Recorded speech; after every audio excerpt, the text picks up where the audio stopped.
So statistically, one person has 5 to 7 real estate professionals in their circle of friends. So how do you choose who to work with without hurting the feelings of the others? And who should you trust with such a big financial decision for your future? First, a good thing to know is that an associate broker and a real estate agent is not the same thing as a realtor. I know, it's confusing, and that's exactly why you should know the difference. A real estate agent is anyone who went to school and has a license to sell real estate in that area. They don't have to follow a code of ethics. If the transaction goes south, they might not be held to disciplinary action. You're on your own. Realtors, on the other hand, are real estate agents who choose a higher code of conduct, invest in their business, and pay on a yearly basis to be a part of the association or the National Realtor Association. They have to follow the code of conduct, and they will face disciplinary action if they are found to have violated the code of ethics, are unethical with their clients or the public. You might wonder, why would anyone knowingly participate and pay to be subject to disciplinary action? Well, as a realtor investing even more into their business, they use the Realtor Association for continued education, and there are many other superior tools, technologies that the association provides to that realtor in their business. Okay, let's break down what realtors do and the 3 types of realtors that are out there. As you know, modern tools will allow you to find a house without help of a realtor. Online, drive by the open house, or maybe a new build construction. And all of that is great.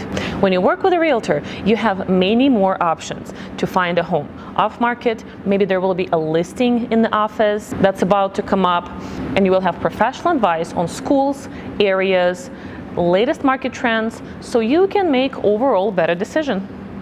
A realtor will be your advocate, will show you homes, negotiate on your behalf, write stellar offers for you, will watch out overall for transaction and dates and deadlines that should be met in your contract in a timely manner. Realtors will chat with the lenders about your qualifications and look over appraisal, and will check out the inspection and see what might prevent you from purchasing or getting a loan.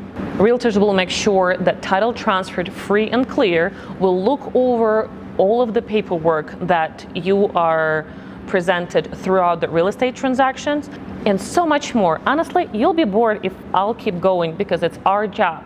But let's discuss the 3 types of realtors that are out there so it's easier for you to choose. Let's start with the individual agent. This is the agent who does everything on their own. Showings, negotiations, watching the dates, the deadlines, everything that's involved in a real estate transaction is all on that one person.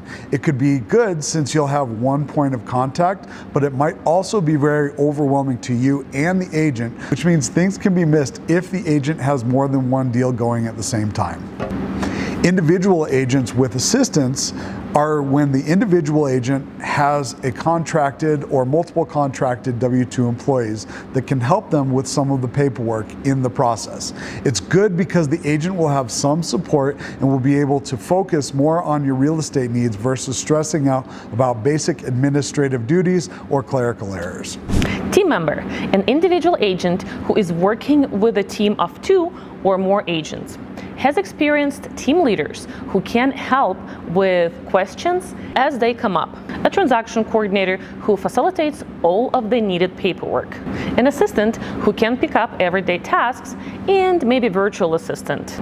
On top of that, our team has a client care services for all of the people that close with us. Teams can be 2, 10, 20, maybe even 50 agents, and it is running as a true business with people having assigned roles. So you will be hiring not just one person, but the entire team will be working for you, even though you'll be communicating with that one agent that you'll hire. And if that agent is sick or have some kind of emergency, out of town, don't worry. Your transaction will not stop.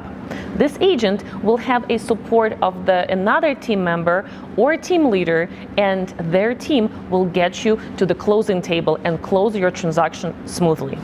Again, some ways are better than others, but there's no wrong way to go about it for you. Most of the agents start as individual agents, and from there they choose their business path. Some realtors stay as individual agents. Some keep working as individual agents and hire an assistant, and some join a team. So it's up to you what type of agent you'd like to work with to represent you, advise you, and take you through the home purchase process. Now that you know what types of realtors are out there, let's figure out where you will go to get the money to purchase your home. In the next video, we'll chat about choosing a finance option and how to choose the right finance specialist for your